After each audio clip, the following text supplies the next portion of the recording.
I'm not going to suggest that I feel sorry for you if you voted for Brexit because you don't like foreigners. All right? You voted for Brexit because you think there are too many foreigners here. I'm not offering you sympathy, but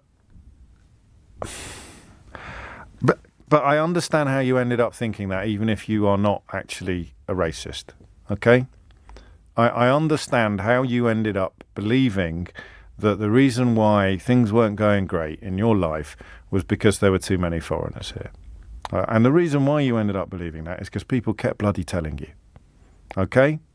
They kept telling you that the reason why your wages were low, perhaps, or your kids couldn't get a council house, or you were struggling to... I need some middle class examples, because Brexit was a more middle class phenomenon than right-wing newspapers like to admit. What would be a... whatever it may be, I suppose wages being low, too many road. Didn't Farage once claim that he'd got stuck in traffic because of immigration? So many cars on the road because there are too many foreigners here.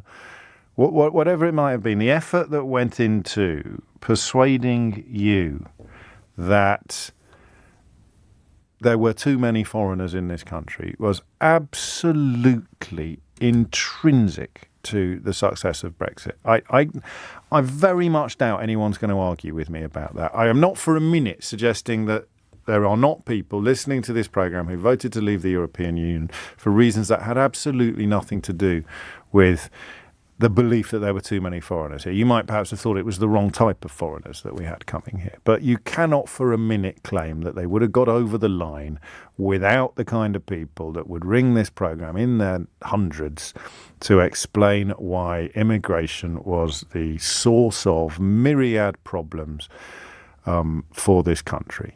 But on a personal and a public level, it was absolutely crucial. Look, without complaints about immigration, there would be no Nigel Farage. What would Nigel Farage be without complaining about immigration?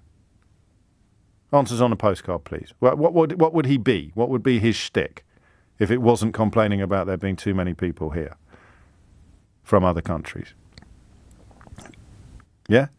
Yeah, a distinct shortage of postcards making their way into the studio. So I'm choosing my words carefully because I do think there are people who don't deserve to be lumped in with the xenophobic, racist rump. But without the xenophobic, racist rump, which is what, 15 to 20%? What sort of votes did UKIP used to get? You look, say 15% or so? Without the xenophobic, racist rump, there would be no Brexit.